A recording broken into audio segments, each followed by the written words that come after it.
tout de suite. À tout de Merci. suite. Chao, chao. Hola, ¿qué tal? ¿Cómo estáis? Bien.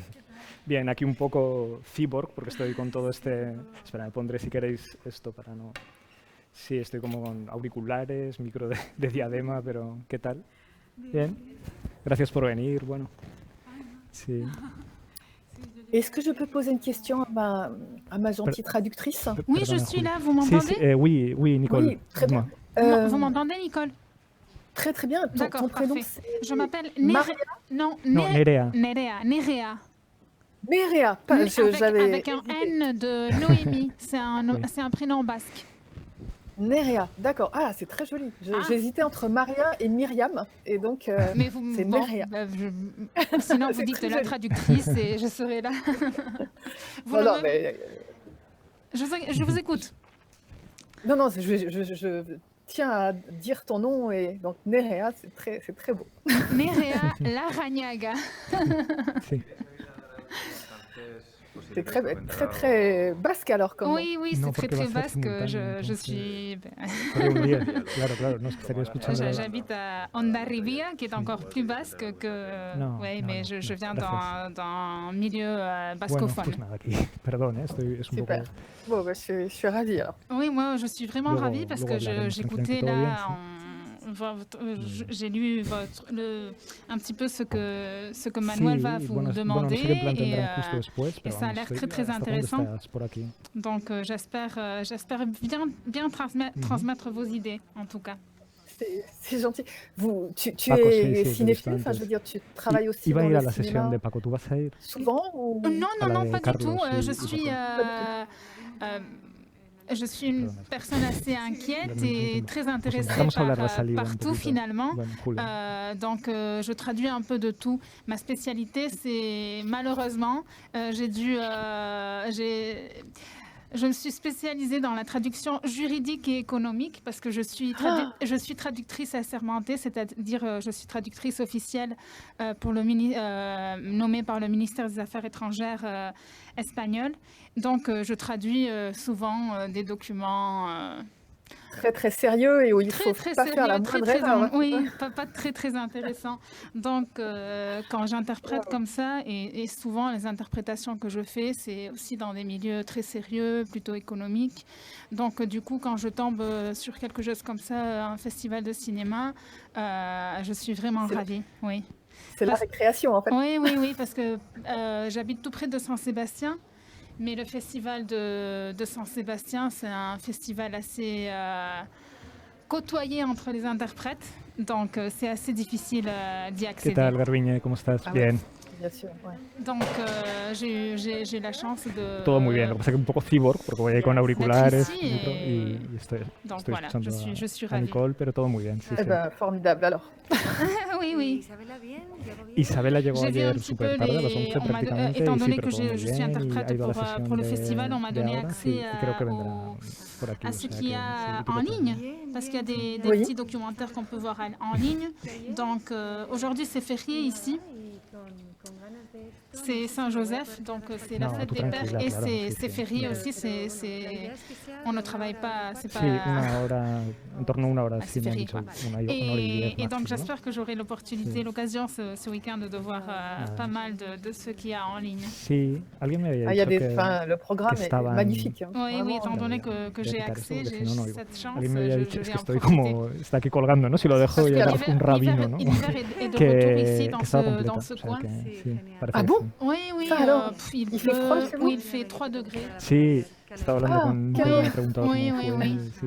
No, J'avais pero peur de sí, trouver- muchísimo. J'avais peur de trouver de Y la es muy, muy neige especial. dans la route, Y el coloquio creo que estuvo bien, mais creo non. que estuvieron cómodos. Y a pas eu de nada, neige. sí, la verdad que... Y Anders es muy especial, es muy majo, sí, sí. En tout cas, cette conversation me Sí. touche beaucoup parce que mon fils est Incroyable, d'une incroyable. certaine manière aussi traducteur professionnel. D'accord, votre fils est traducteur professionnel. Muchísimas... Ah, no. Il travaille en fait Sí. à la Cour européenne de justice Ah. et il s'occupe des Pues me ha traductions des encantado, textes parece juridiques majísimo. dans ce contexte. Donc je vois bien que c'est un travail très dur et Ah, Me gustan, sí, sí. Sí, sí. exige Ah, énormément pues vale, de sí. compétences et d'attention. Ah, ça me fait plaisir de vous entendre dire ça. Moi, j'ai vécu à No, Paris estuvo muy pendant bien, presque sí. 2 ans. Sí, sí. Fue más Je largo suis de lo que allée à debería haber l'école sido para el d'interprète de marco, ¿no? Porque Paris. igual duró media hora o así, Oui. pero... Donc Hola, voilà, ¿qué j'y ai tal? vécu pendant 2 ans et Qué je bien, garde qué bien, pues me alegra mucho. un très Y beau es que no me costó souvenir nada, ¿sabes? No me cansé, no... Bon, O sea, bah, tant salí mieux, como... alors. petites années à Sí. Paris. Tant mieux, parce que Sí, c'est sí. une ville pas facile quand No. on vient de l'étranger. Sí, Par sí. contre, oui, c'est Al vrai, final es verdad que tienes como un j'ai efecto pas pu faire de... grand-chose Y al parce coloquio que llegué muy c'est fresco, ¿no? Luego ya tellement, tout por la est noche estaba tellement cansado, cher pero que sí. déjà vivre là-bas et étudier Sí, hay là-bas, mucho que c'était déjà hablar. un vrai luxe pour moi. Mais après, j'ai Sí. déménagé à Bruxelles et à Bruxelles, Por oui, España j'ai eu me l'opportunité de faire un parece petit peu genial. plus Lo del de círculo yo lo estuve choses. pensando bastante, a ver cómo C'était plus accessible pour moi, también. Bruxelles. Bueno, pues eso igual también es interesante. Oui, Sí, ouais, non, eso c'est sería une ville eso pour sería más les gens riches. interesante, porque si no Lo han nosotros hecho en Viena, lo han hecho en Lisboa, Ah. o sea que también... Elena, hay que Alors, je pense saludarte. que la salle va être pleine. J'aimerais bien vous montrer, Hola, mais je ne peux pas. On va peut-être. Vous pouvez peut-être. Non, non, mais tant mieux, non, non, parce que peut-être après, je serais trop impressionnée et je n'oserais plus rien dire. Et... D'accord, parce que là, c'est. Oui, c'est plus intime Hola, entre ¿qué tal? ¿Cómo vous et estás? moi, Muy bien, ¿y comme tú? ça. Bien. Ben voilà, moi la seule chose que je vois, c'est un mur, et puis quand Manuel sera là, je verrai son visage. Et... D'accord, d'accord. Ah, tout à fait. Et puis je sais que vous serez là dans mes oreilles. Oui, mais j'espère si jamais vous avez du. Vous entendez bien avec Manuel, il parle bien en français, donc je pense que vous n'aurez pas de problème. Hola, ¿qué tal? Je devrais traduire pour vous. ¿Cómo estás, Eloisa? Bien. Muy bien, la aquí, présentation qué bien qui va verte. être en D'accord. espagnol. Gracias por venir. Faites sí. part. donc, Je A ne ver qué connais tal, pas- porque sabes que Nicole al final está online, pero sí. Je ne connais pas la personne, mais on m'a dit Pero qu'une ella es personne tan viendrait simpática y présenter nada, está muy l'entretien. con Oui, ganas la- de hacerlo. ce petit colloque. D'accord, ben, je vous laisse vous concentrer peut-être alors. Ah, je No, vais tranquila, que terminer estoy de igual. lire ce que Manuel m'a Ni lo he donné echado il y mucho a de menos 30 porque minutes. estoy corriendo con cosas. Donc, Ya allez-y, hablaremos allez-y. porque no era Surtout urgente. s'il O y a sea des que, références sí. que je dois connaître. Allez-y, Merci, je vous laisse. merci. À Javier, tout à l'heure. perdona. 10 cenas, sí, claro, genial, sí. Pues él me parece buenísimo. Me encantaría. Sí, muy buena idea. Pues venga, hagamos esto, genial. Muy buena idea. Sí. Yo soy fan de grupos anteriores en los que participaba y genial. Muy bien. Venga, pues adelante. Muy bien. Os conocéis ya, a Garbiñe, por supuesto, Isabela también, es Eloisa, sí, del Goethe, sí.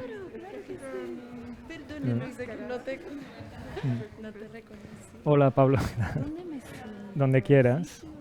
Si quieres cerca, bueno, o lejos, como tú prefieras. Donde quieras, muy bien, puede ser por aquí. Bien, ¿qué tal la sesión? Tengo que llevar esto colgando porque es como... Mira, está Miguel también aquí a saludar. Vale. Muy bien. Bueno, llegué súper corriendo, casi retrasada, y ahora he venido corriendo porque la sesión acaba de terminar. Pues muchas gracias por acercarte. ¿Cómo que no? Ay, viste Lisa, he visto... Qué bien. Yo también he visto a Carlos, sí. Pela, sí. He visto a Adrián, estuve con Adri. Sí, está aquí Adri también. Es que Jorge acabó de empezar a hablar. Entonces... Qué pena. Une question. Est-ce que pena haber votre livre a perdido été eso. traduit à l'espagnol? Non, il est... Y mira, espera, que voy a saludar a Lucía il también. est- Está aquí Isabela también. ¿Cómo estás? Muy bien. Bien. Todo bien, sí. Non, non, il est pas, Il n'est pas il traduit. est en français. Perdona, que estoy aquí J'ai con... du mal à vous entendre Por parce que favor, par bien. mes Y tú écouteurs, c'est la voix también, de Manuel que de viajera, ¿no? De un lado j'entends para otro. principal. Donc, mais j'ai Donc, entendu. non, non, Eso, vente tú también. J'ai compris Súmete. que no. Voilà, il est El pas grupo, traduit. eso es. D'accord. Merci. Y la viste ayer entonces también, ¿no? Sí. Llegamos 15 minutos antes Qué bien. de Madrid. Una buena llegada directa y además vino Pelayo, que no está... Qué bien. ¿Y está todavía por aquí? O... No sé si está todavía. Vaya, al final se ha juntado un grupo. Buenos Aires, porque Álvaro me había dicho que iba a estar en Buenos Aires. Yo entendí que igual la semana que viene. ¿Qué tal? Bien, muy bien. Bien, yo acabo de llegar. Bueno, llegué ayer a las 11 de la noche. Uy, justo, el toque. Fue como... Mm. Y fuimos a la primera sesión. ¿Y las de 8 horas qué tal? Muy bien. ¿Sí? Sí. Tuviste un trozo, ¿no? Me contaste, no llegaste a ver. Bueno, no está mal. No está mal, ¿no? La mitad, ¿no? O sea, gana mucho quedándose, digamos, ¿no? O sea, quiero decir, no es eso, pero la película cuenta mucho con el total, digamos, y con el ciclo, claro, con ir cerrando los ciclos, ¿no? No, pero me gustó. Y luego hubo un coloquio que pensé que estaría muerto, pero no, estuvo bien. Tiene un efecto un poco euforizante al final, a pesar de que la película es también muy grave, ¿no? Y muy emocionante, pero muy bien. Sí. Bueno, creo que vamos a ir. Sí.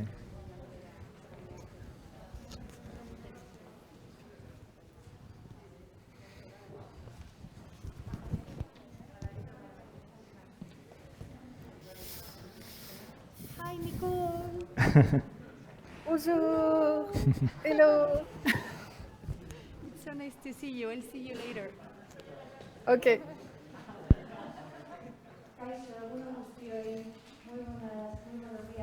Oui, bonjour à tous et à toutes. Merci d'être venus et d'être présents ici dans ce colloque qui va être très très spécial. Et je suis vraiment contente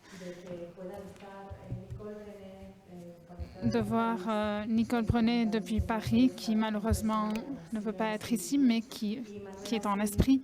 Et Manuel Achín, un grand ami, programmateur, qui a accepté cette invitation et de discuter avec Nicole. Comme ça, vous savez, dans ces dernières années, dans Punto de Vista Labs, il y a une section, c'est une section pour partager des savoirs. Nous avons fait des conversations autour de... Nous avons différentes personnes l'année dernière, Aurora Fernandez par exemple, avec Javier Rouet. L'autre jour, nous avons eu Maria Palacios Cruz. Je suis désolée, c'est le dernier jour et je ne me souviens pas très bien. Il était avec Alexander Horvath. Et ce que vous me connaissez, parce qu'il y a beaucoup d'élèves dans la salle, vous savez quel est notre intérêt pour l'étude. Et donc c'est vraiment un honneur d'avoir Manuel et Nicole ici. Donc applaudissons-les.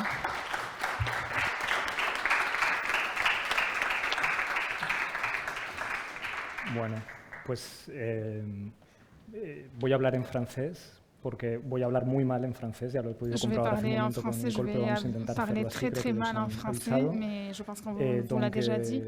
Je te remercie beaucoup, Garbiñe. Tes paroles sont réciproques complètement. Et pour moi, surtout, je donne aussi je dis merci aussi au festival. C'est une très belle chance de rencontrer Nicole.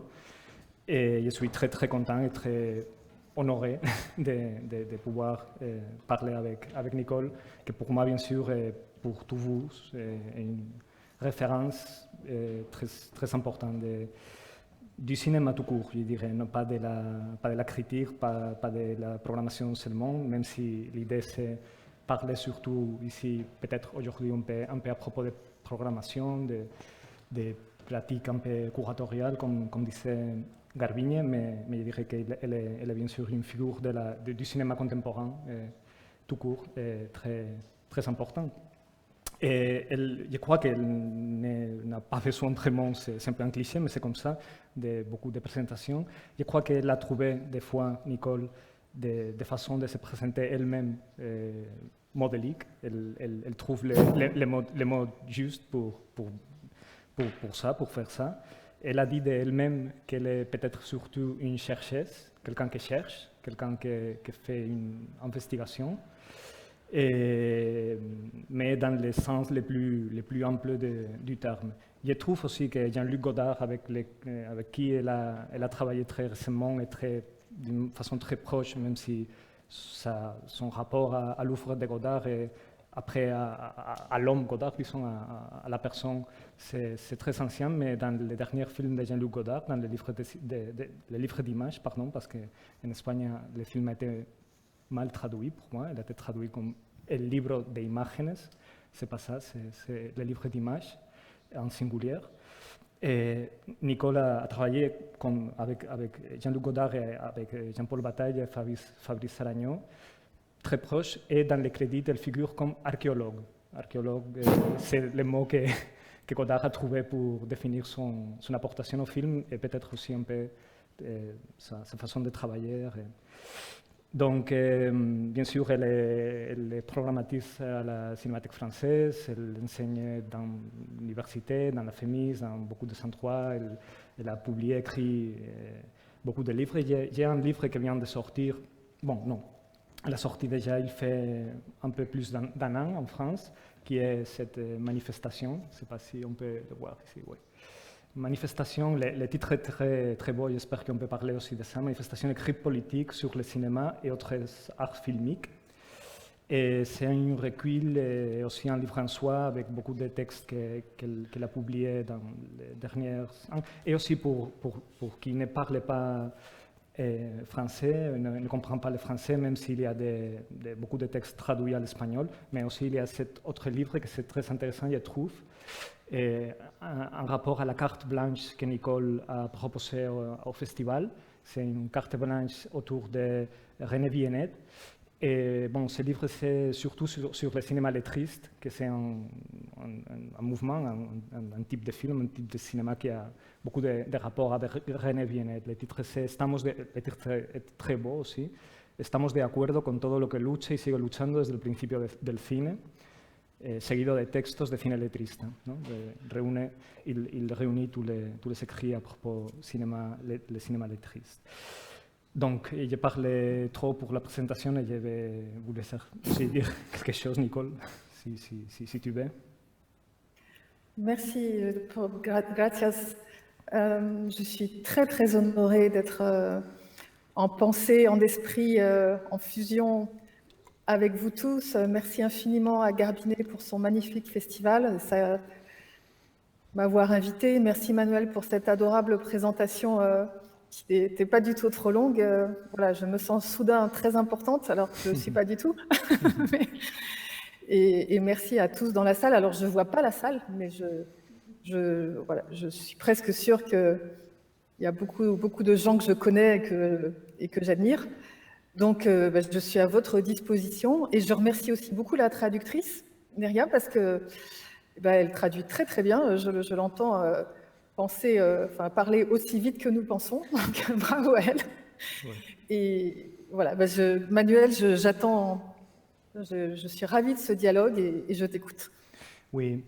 Bon, j'avais pensé commencer d'une façon assez simple, je crois, et même anecdotique, mais peut-être pour nous mettre aussi tous nous, comme tu-même disais, Nicole, tout à l'heure, quand je te parlais un peu de cette idée, commencer par là, nous mettre tous nous dans le même niveau, si on peut dire, parce que je vais demander à Nicole quelque chose que je trouve que dont beaucoup de nous, ici dans cette salle, sommes concernés, que c'est la façon... que c'est les films, ou peut-être même les bouts de films, ou peut-être la première expérience qui a éveillé en toi, Nicole, et peut-être c'est le cas pour beaucoup de vous, de vous, qui a éveillé l'intérêt dans le cinéma, on peut dire la cinéphilie, et le premier impact qui a changé quelque chose et qui a peut-être mené vers une destin, c'est pas le mot, mais vers un intérêt profond, vrai et vital pour le cinéma.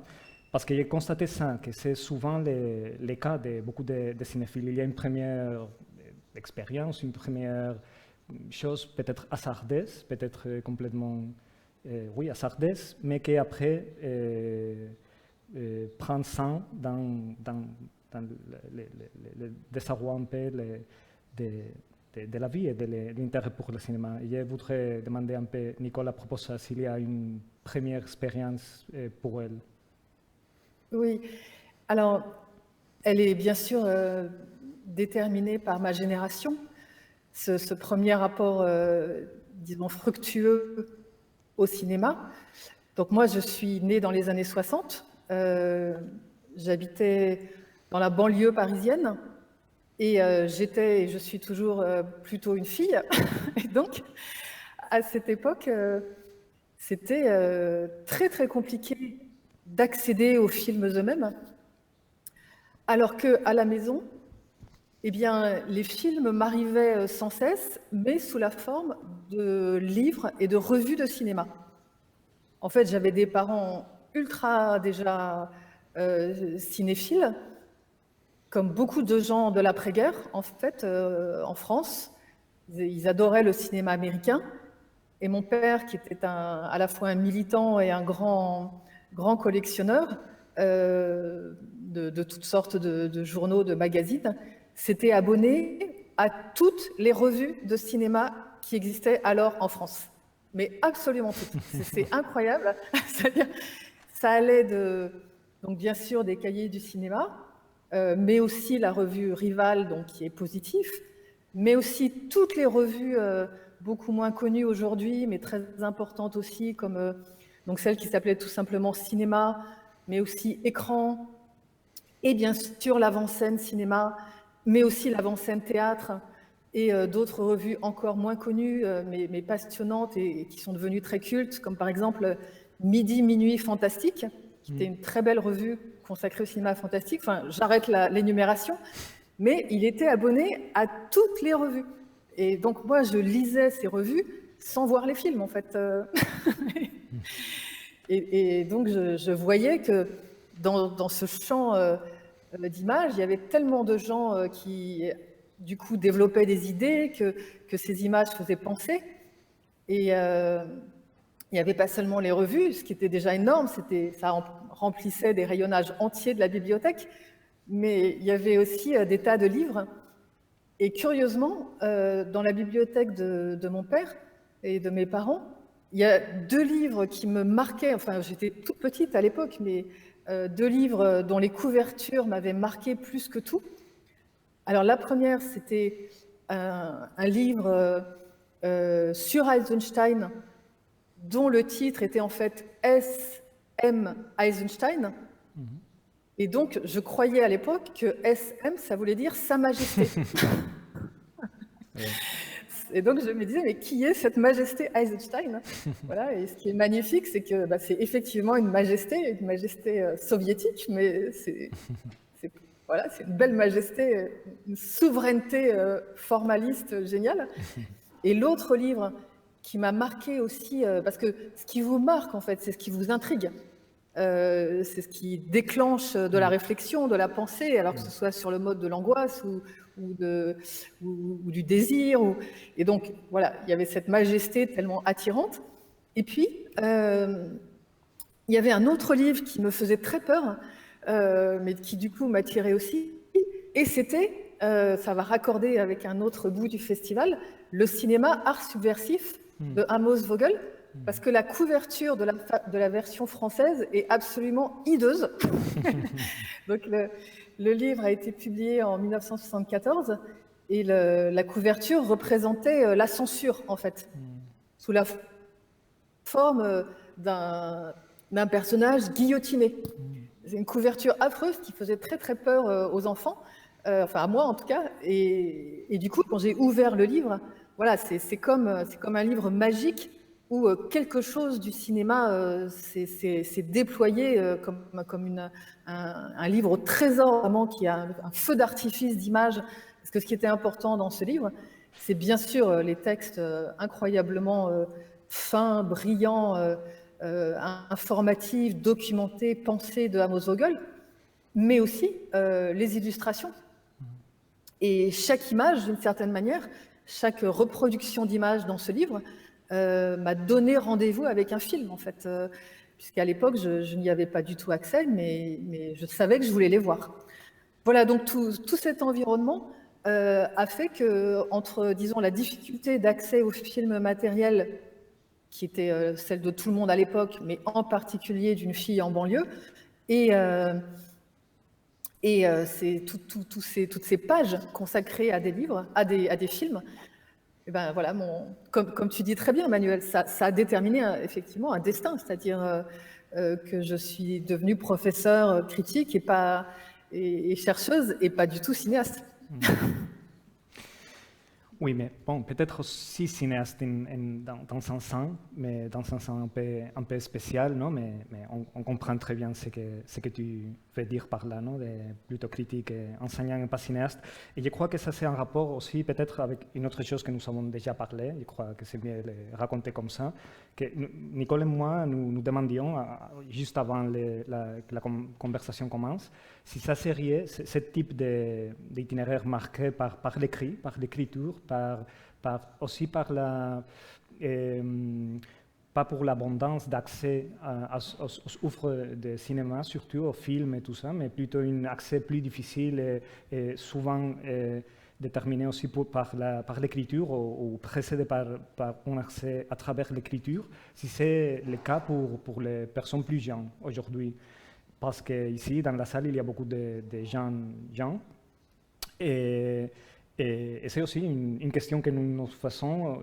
C'est toujours intéressant de connaître la découverte, le démarrage de l'intérêt pour le cinéma. Et c'est une question qu'on laisse ici parce qu'après, on va vous demander aussi si vous avez des questions, des interventions à faire.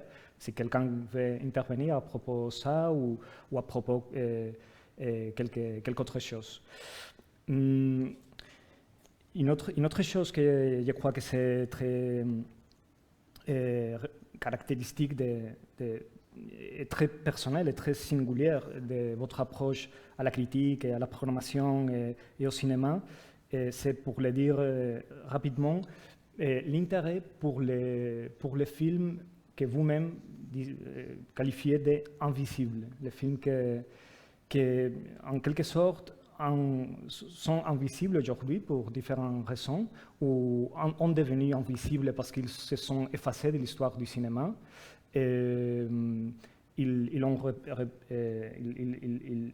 sont apparus à nouveau à travers le travail de différentes personnes. Et c'est là le travail de recherche qui a son sens aussi. Et l'importance de parler, étudier, travailler spécialement pour ces films invisibles. De manière que c'est assez caractéristique que vous parlez quelquefois de films qui ne sont pas les films dont beaucoup de monde parle. Ou peut-être oui, il y a beaucoup de monde qui parle de ces films, mais sont des personnes qui n'ont pas d'accès aux moyens plus publics, plus officiels, ou un peu comme ça. Et c'est aussi, je crois, pour ça que vous faites une connexion entre l'invisibilité et le travail avec ces films invisibles et son caractère de film d'avant-garde, dans un sens aussi très simple. Film d'avant-garde comme tout film il y a une belle définition que vous utilisez aussi en l'apprenant d'autres auteurs. C'est l'avant-garde, le cinéma d'avant-garde, c'est la sang des arbres, je ne sais pas prononcer très bien les mots, non, mais c'est comme la sang des arbres, la savia, non, en espagnol, la savia. La savia del cine, le saf du cinéma. Et aussi, on sait que ces films invisibles peuvent être révolutionnaires. C'est pour ça que ces films peuvent être révolutionnaires, et c'est aussi pour ça que le type de recherche que vous croyez que c'est la recherche à faire pour l'histoire du cinéma doit être une recherche révolutionnaire dans ce sens de sortir de l'invisibilité certains films. Bon, je voudrais simplement dire ça et vous demander un peu avec plus de précision ce que j'ai dit d'une façon très générique, cette question de l'invisibilité, le type très concret de films dont vous parlez, écrivez normalement. Oui, mais effectivement, c'est tout le sens de ma démarche, je dirais au moins depuis que je travaille pour la Cinémathèque française, donc depuis 1996.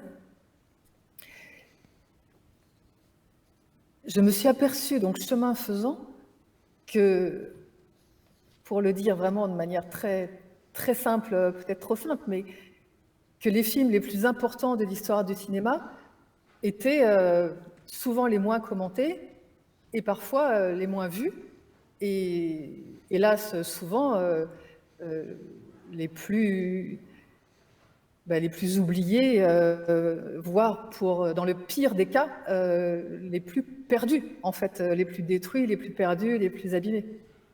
Voilà, mais en même temps, je garde toujours, je suis quelqu'un de très optimiste, et j'ai toujours, enfin, un de mes slogans, c'est toujours que j'ai emprunté à un historien pourtant de droite, c'est il n'y a pas de film perdu, il n'y a que des gens mal renseignés. C'est-à-dire que les films sont là, quelque part, mais on ne sait pas ce que sont ces boîtes ou ces pellicules. Voilà. Donc les gens qui ont ces films ne savent pas ce que sont ces films.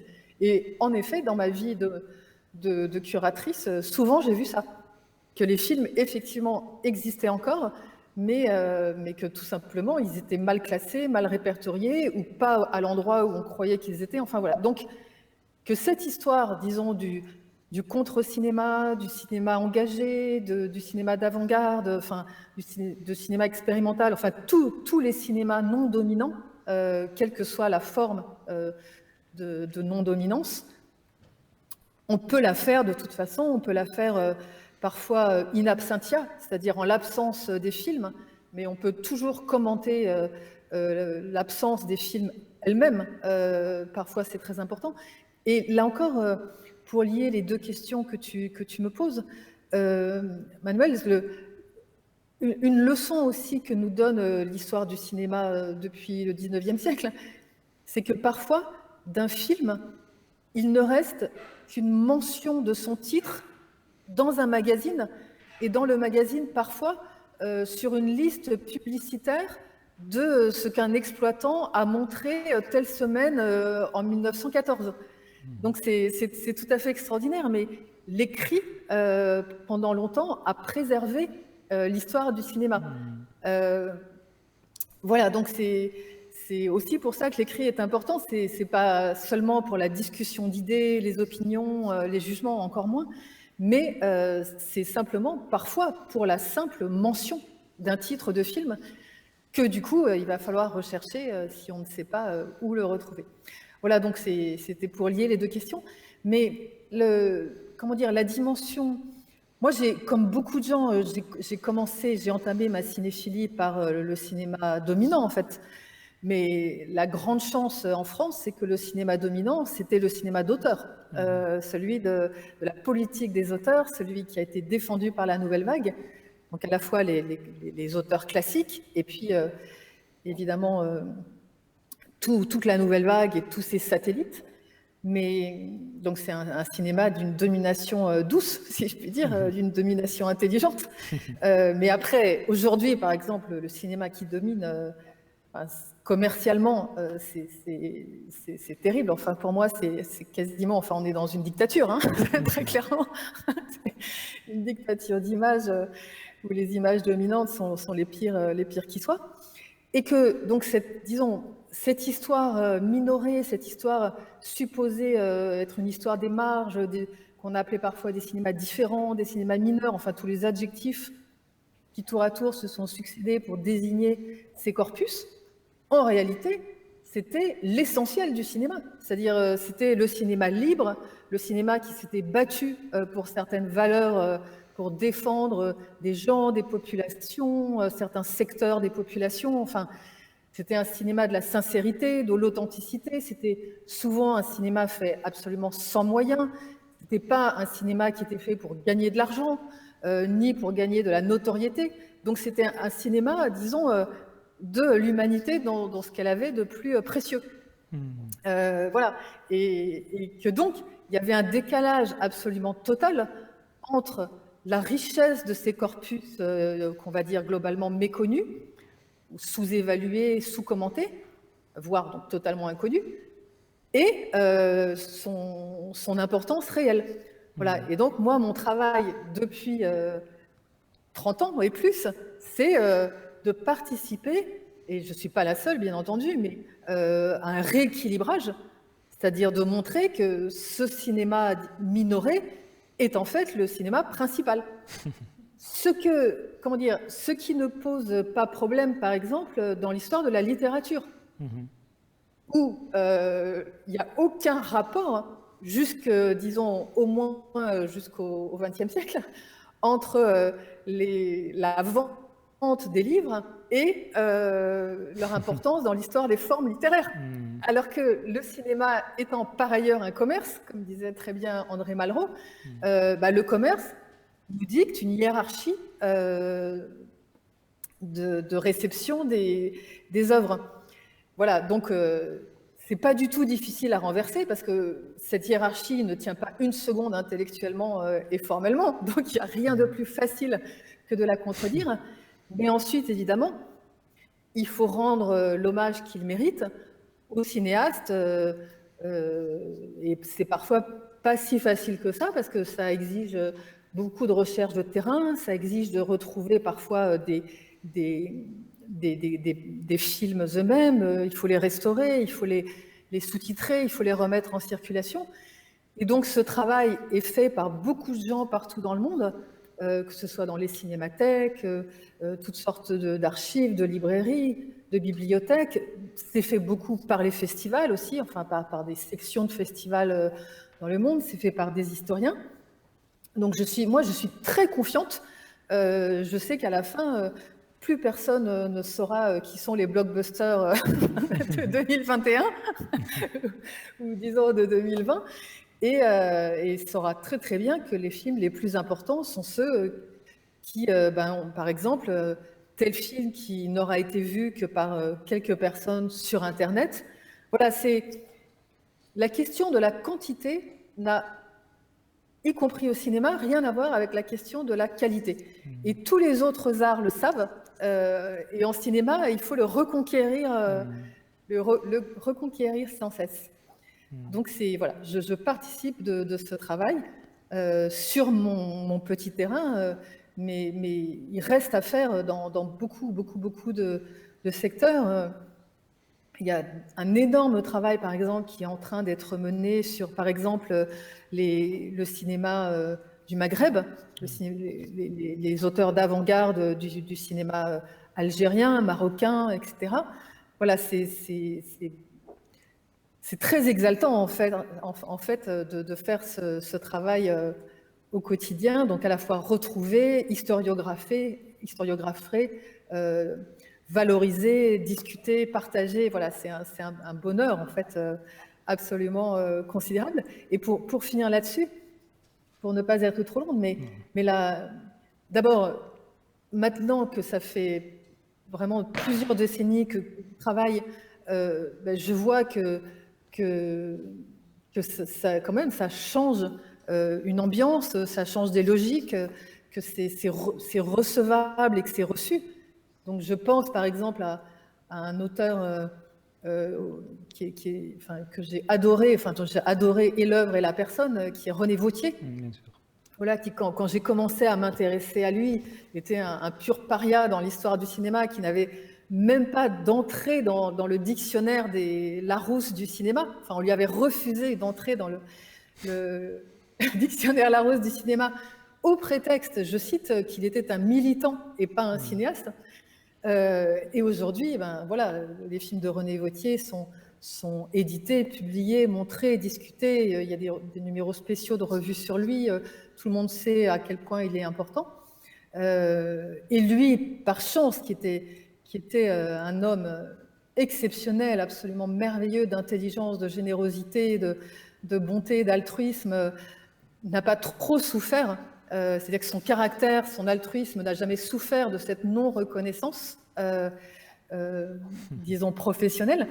Mais d'autres, à l'inverse, d'autres cinéastes, parfois ont été très amers, ont beaucoup souffert dans leurs affects, ou parfois, évidemment, c'est pire, si on peut dire, mais dans leur œuvre même, qui s'est trouvée empêchée par cette non-reconnaissance.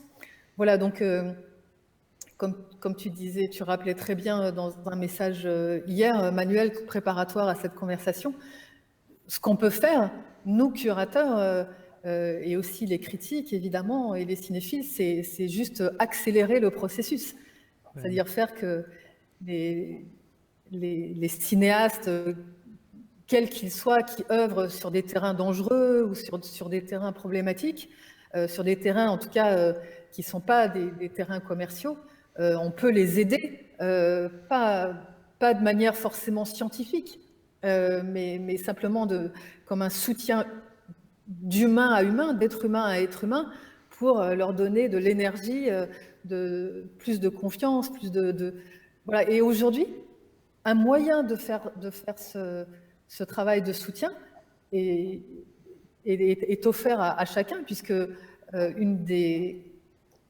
des avantages d'Internet et de l'utilisation de l'Internet global, c'est justement que la visibilité des films peut apparaître depuis n'importe où dans le monde et surtout en synchronicité avec l'existence des œuvres. Alors que, évidemment, auparavant, parfois, il fallait attendre plusieurs années avant qu'un film obtienne une certaine visibilité. Aujourd'hui, ça peut se faire dans l'instantanéité de l'existence même des images qui peuvent être à la fois faites, montées, diffusées, partagées immédiatement. Donc voilà, donc c'est un travail qui, je trouve, peut être mené de manière beaucoup plus à la fois joyeuse, collective et productive de nos jours. Oui, merci. J'ai pensé à bon, peut-être en première, je suis toujours que vous parlez de cette question d'accélération. Je me dis que c'est comme ça, vraiment, parce que c'est une chose aussi anecdotique, mais j'ai eu l'expérience de voir cet effet d'accélération, comme vous disiez, dans une personne physique, vrai, dans un ami même, dans un très grand cinéaste en Espagne. Peut-être pour moi, mon petit René Viennet, c'est un cinéaste très différent, mais bon, c'est un cinéaste très proche, qui est professeur aussi à Cinescola, c'est Paulino Viotta, que vous connaissez un peu aussi le travail. Oui. Et c'est un peu cette même dynamique avec son œuvre quand j'ai eu la chance de travailler avec ce film et avec lui dans le passé. C'était des films oubliés. Paulino disait une chose très touchante qui était, il avait oublié qu'il avait été cinéaste parce qu'il avait laissé la fabrication de films pour être professeur, et pour écrire, et pour étudier les films et tout ça. Et il a continué pour moi à être cinéaste en faisant ça, de la même façon que vous êtes pour moi aussi une cinéaste. Mais il avait oublié ces films en quelque sorte. Il a fallu les trouver, il a fallu sauver, si on peut dire comme ça, les négatifs de quelques films, et faire des travaux très détaillés, très précis, très fins, avec des films très fragiles et très peu valorisés, comme des Super 8 faits avec 16 ans, avec 17 ans, parce qu'on savait qu'il était très important en regard de l'œuvre complète. Sous-titrer, comme vous disiez, même faire des sous-titres dans d'autres langues pour pouvoir les partager avec des amis, avec des collègues, avec des cinéphiles d'un peu partout. Mais ce n'est pas ça l'important pour moi, seulement tous les travaux qu'on a fait, mais l'effet même somatique, si on peut dire comme ça, la somatisation de tout ce travail dans le même Paulino se souvenait, il se souvenait de qu'il était cinéaste dans le passé, et dans quelque sorte a changé un peu son rapport avec beaucoup de choses, et même son travail comme critique ou comme professeur et comme étudiant du cinéma. J'ai vu ça dans un ami parce qu'il était très proche. Et bien sûr, il y a d'autres effets plus indirects dans le monde après. Donc, cette question de l'accélération, je la trouve très importante. Parce que c'est aussi très important avoir la conscience, comme tu l'as, de que rien ne se perd pour l'histoire du cinéma, ou peut-être quelques films et quelques personnes se perdent, mais pas la cause, si on peut dire comme ça. Il y a des choses qui toujours reviennent. Ça, je trouve que c'est très lucide de ta part, Nicole, quand tu aussi dis ça, non?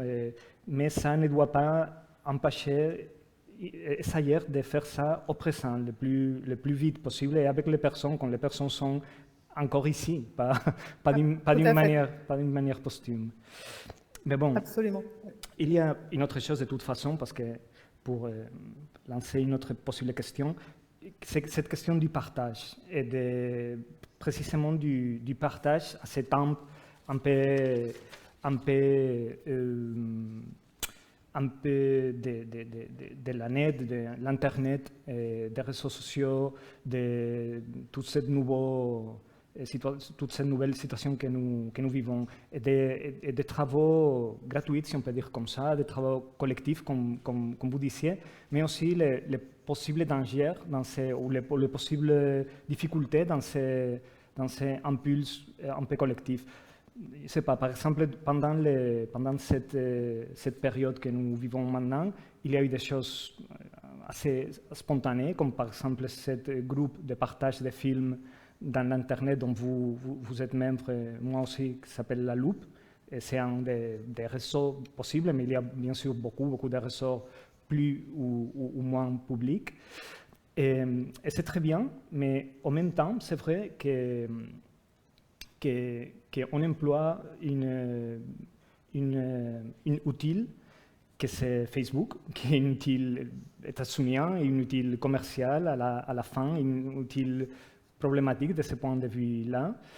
Donc, je voudrais vous te demander aussi à propos des stratégies pour travailler avec les numériques dans le sens le plus ample, parce qu'on n'oublie jamais que le numérique, c'est un outil surtout de diffusion, de distribution, et dans ce sens de marché. Et on peut bien sûr les retourner, et le faire un moyen de production, un moyen de création, un moyen de partage, un moyen de lutte, mais quels sont peut-être les dangers? Il y a danger, on ne doit pas être si pessimiste ou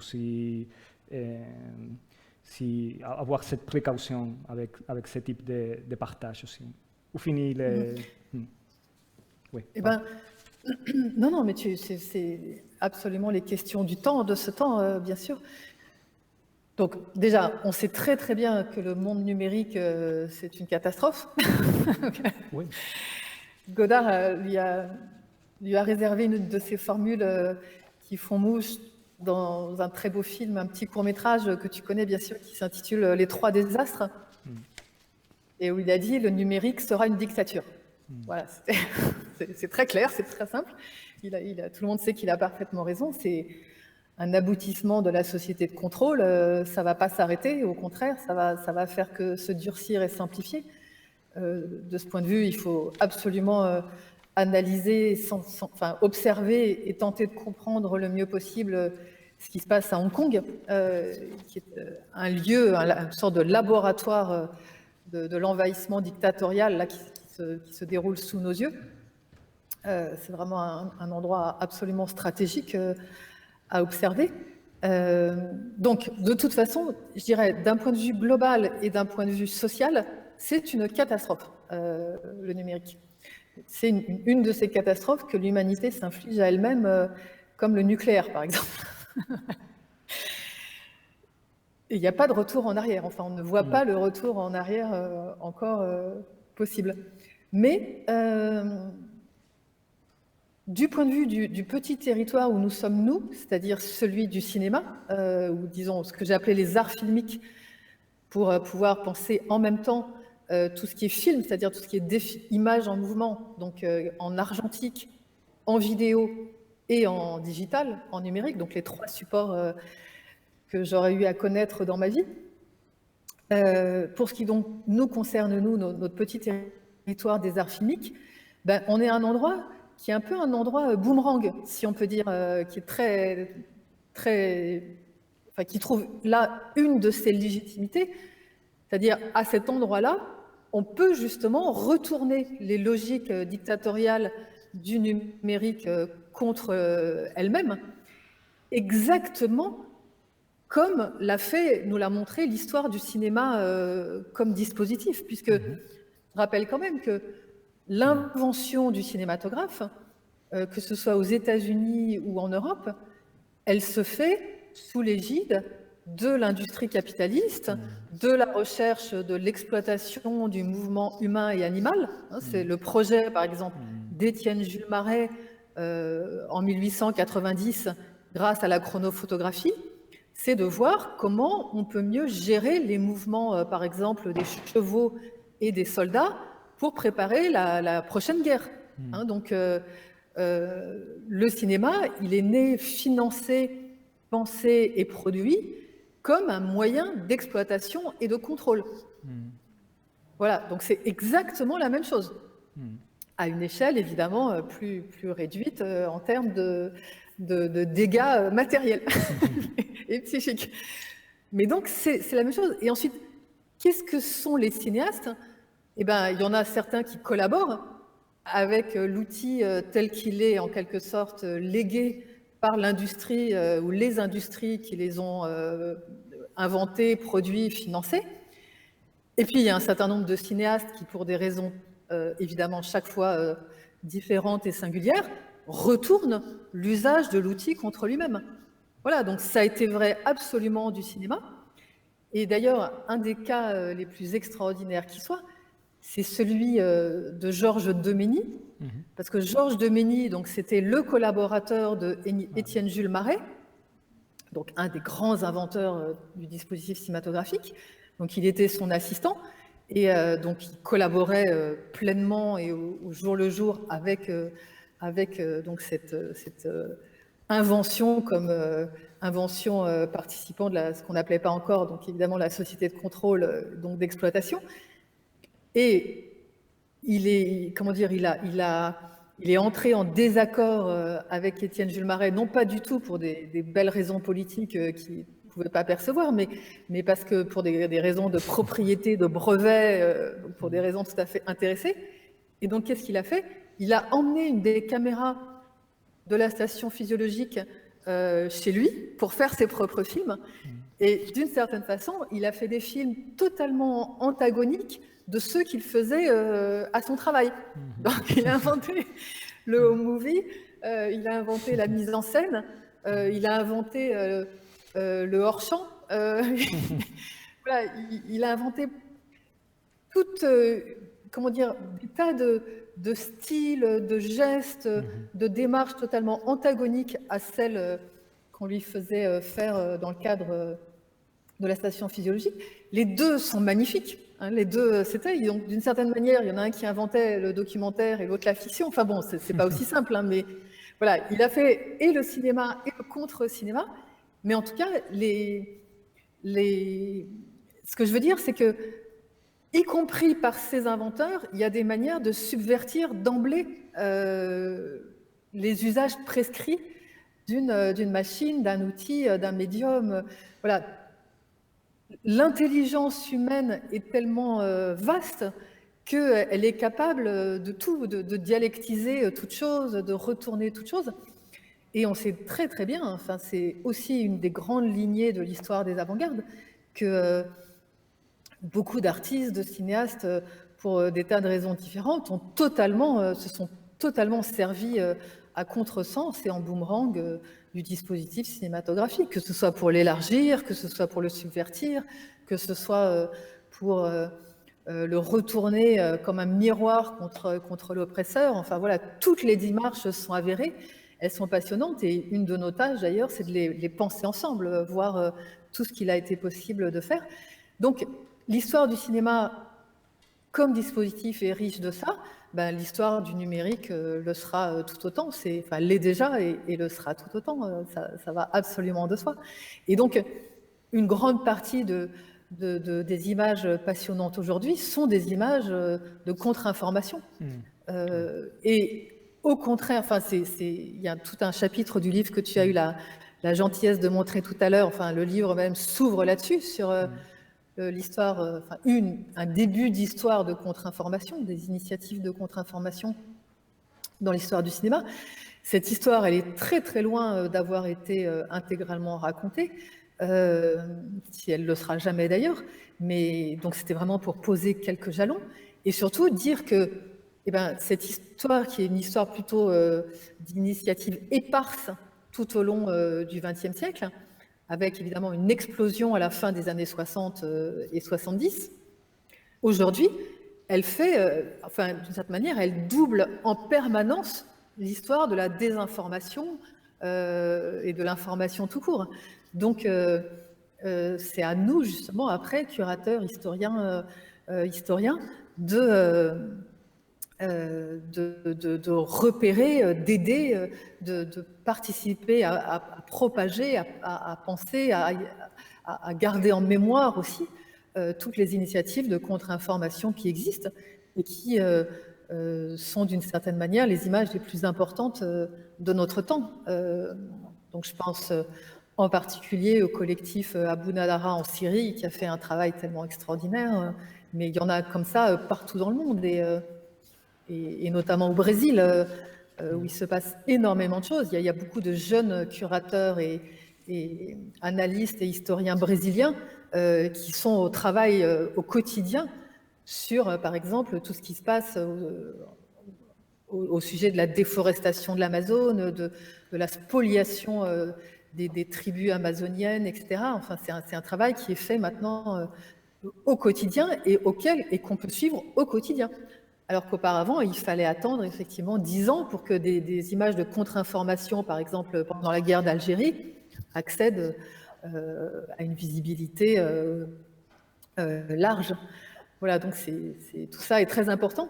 Et ça nous dit aussi qu'il faut toujours penser l'histoire des images globalement, c'est-à-dire dans un contexte élargi qui est celui des luttes constantes sur des tas de fronts différents partout sur la planète.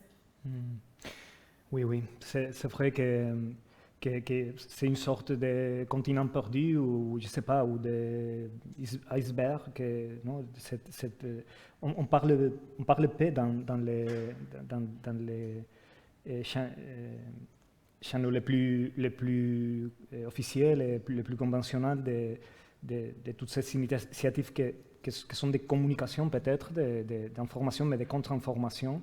Et c'est tout à fait comme ça. Et peut-être c'est une du monde le plus complexe, le plus lié au numérique au moment actuel. Nous avons 10 minutes, un peu moins, donc je vais passer la parole en cas que quelqu'un veut intervenir, demander quelque chose, dire quelque chose peut-être. Il n'y a rien par l'instant. Non?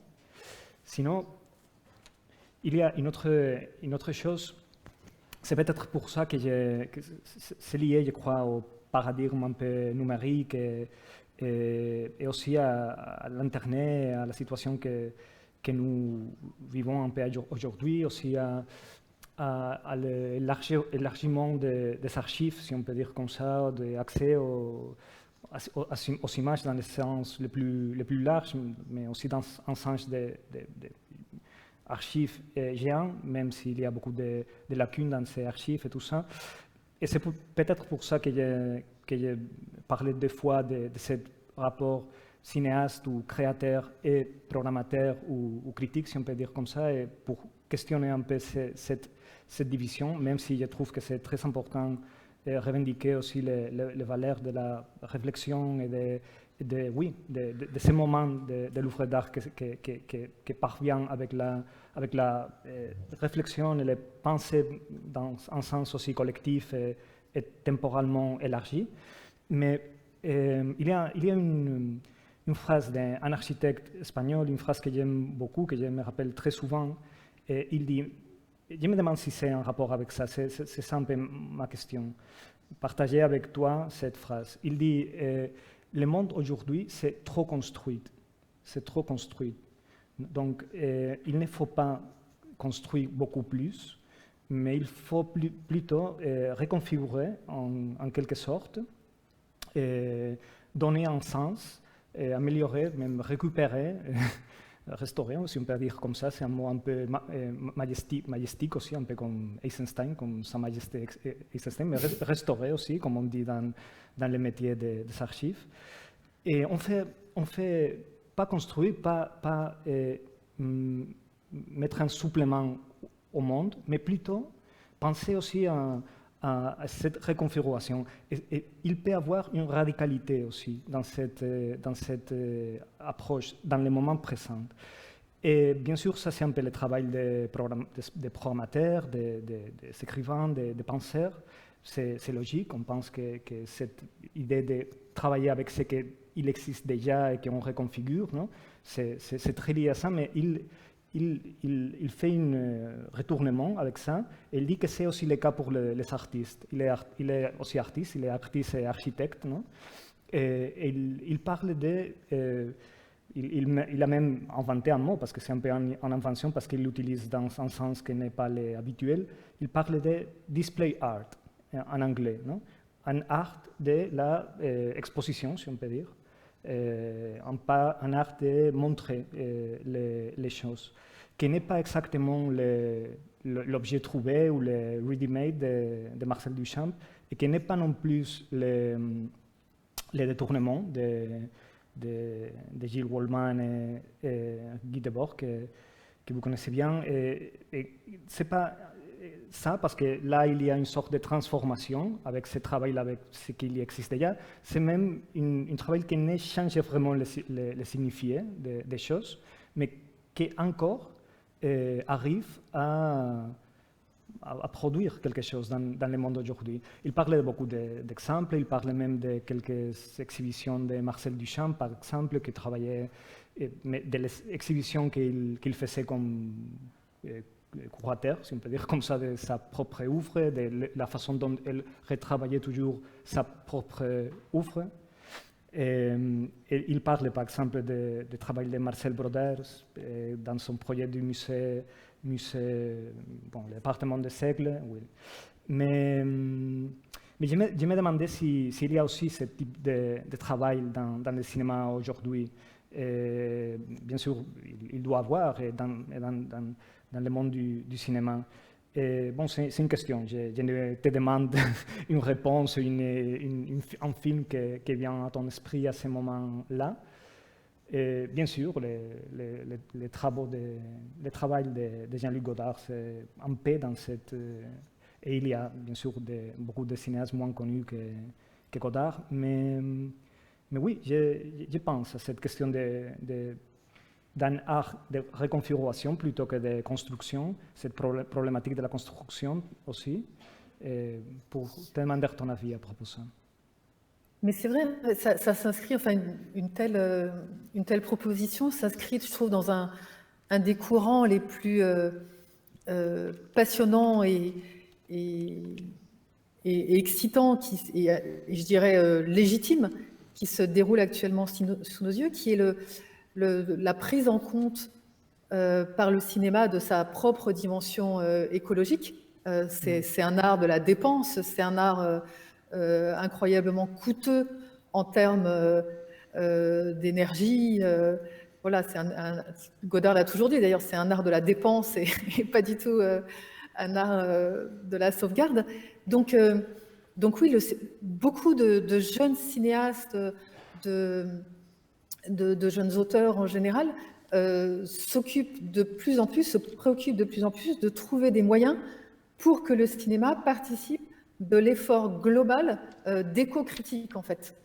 Donc c'est par exemple, ce mouvement existe depuis très longtemps, mais c'est par exemple beaucoup dans le sein des laboratoires, enfin du mouvement des laboratoires, c'est-à-dire des gens qui ont récupéré les outils argentiques au moment où ceux-ci étaient démantelés par l'industrie vidéo puis numérique, que ces préoccupations écologistes, éco-critiques se font jour. Donc il y a les moyens déjà de faire le cinéma qui sont totalement repensés.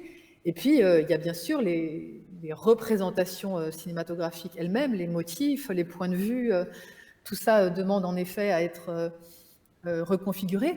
Et donc c'est par exemple chercher des points de vue non humains, chercher à décentrer le cinématographe et les arts filmiques en général de l'anthropocentrisme, exactement comme s'est développé le courant de l'antispécisme en politique, c'est-à-dire voilà, prendre en compte plus globalement le point de vue ou l'angle, si on peut dire, puisque justement, rien que le terme de point de vue est tellement camera obscura et tellement déjà centré, enfin anthropomorphe et anthropophile, mais donc justement prendre l'angle de la vie en général pour penser la vie dans son ensemble et pas seulement le point de vue humain.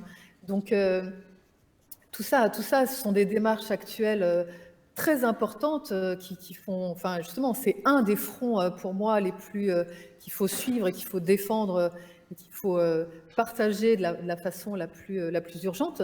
Et je vois une génération des jeunes théoriciens, historiens, critiques, curateurs et cinéastes qui sont totalement au travail sur ce front-là, le front, disons, globalement de l'éco-critique. Et il y a bien sûr à la fois beaucoup d'initiatives à prendre et beaucoup d'idées qui restent à développer pour un cinéma qui soit, pour faire perdurer, pour faire vivre un cinéma qui soit responsable face à la vie, et plus du tout un grand ou un petit commerce d'utilisation de machines pour voilà, divertir de manière, de manière parfois bien aliénée. Et je terminerai sur cette formule de quelqu'un qui a adoré l'Espagne et qui était tellement aimé en Espagne plus qu'en France, qui était Marcel Hanoun, que vous connaissez bien tous, qui disait tout le temps divertir, oui, mais divertir de quoi? Donc c'est toujours divertir de la mort, évidemment, et savoir. Donc voilà, cette idée de reconfigurer, elle est en effet absolument passionnante, et voilà, c'est une de ces énergies qui va permettre au cinéma d'être responsable dans l'histoire. Bon, on peut donner une dernière opportunité si quelqu'un veut. Nous sommes presque sur l'heure pour finir, mais si quelqu'un veut une question. Oui, Pablo. Oui.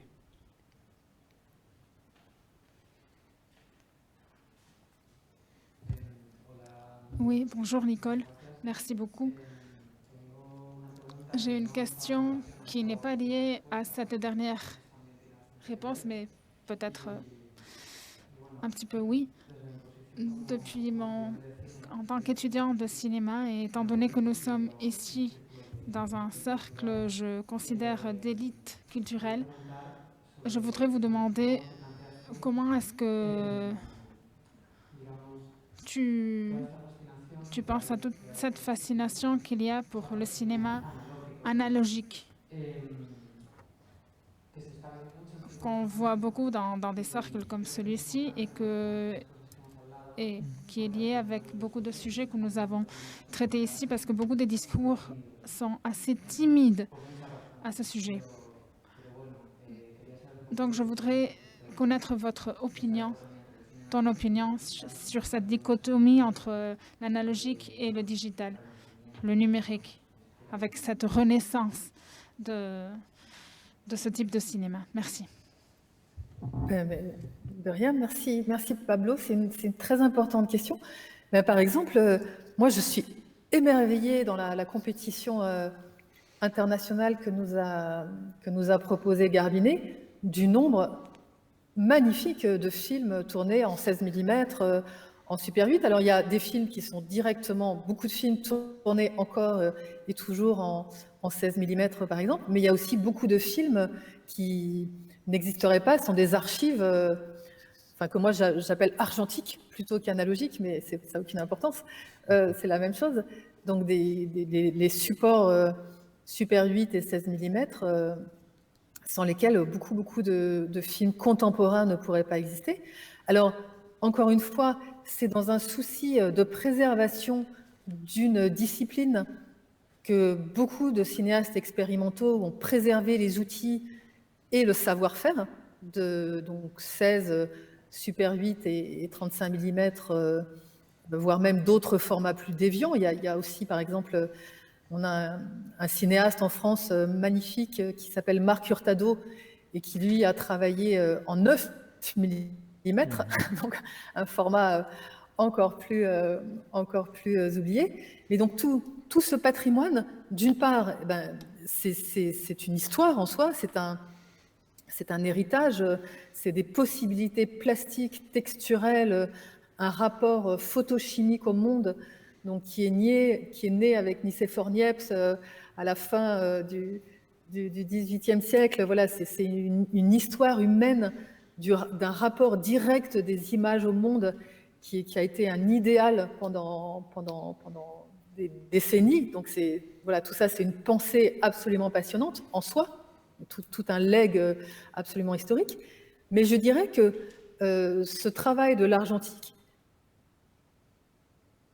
justement, à mon avis, il est beaucoup plus devant nous que le monde numérique. C'est-à-dire, pourquoi? Parce que tout simplement, l'argentique se conserve 400 ans, alors que le numérique, il a une durée de vie de 5 ans.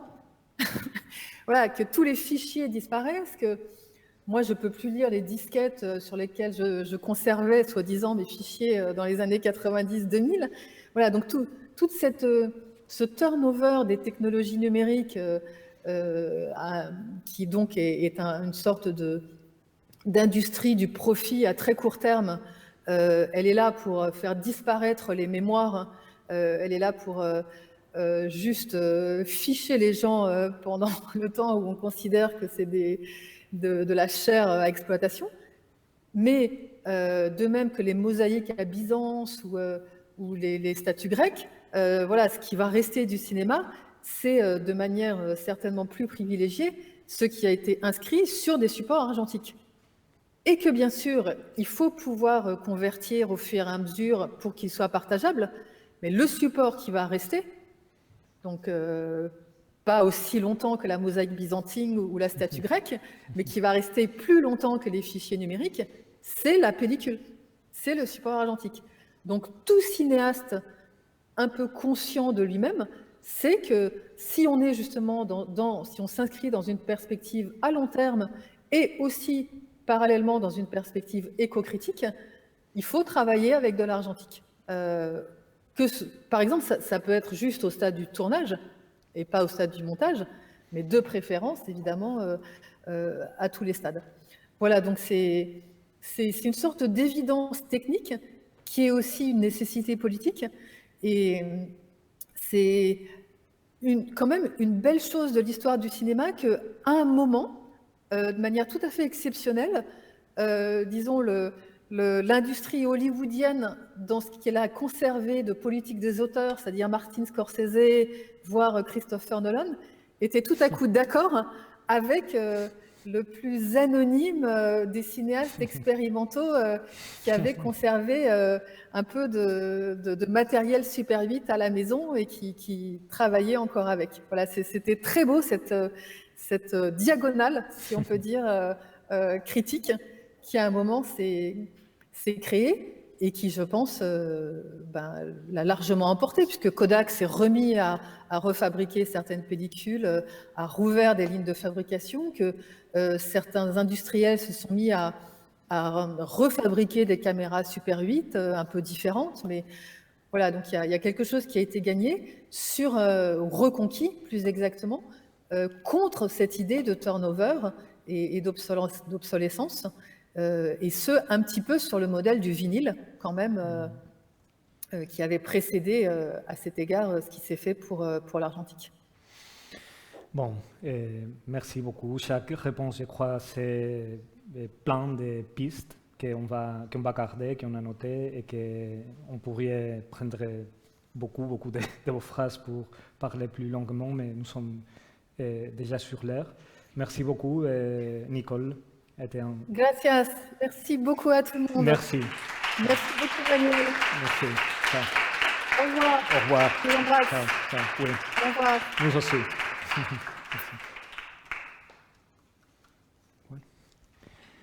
Ahora es muy extraño esto. Este momento es lo peor. Bueno.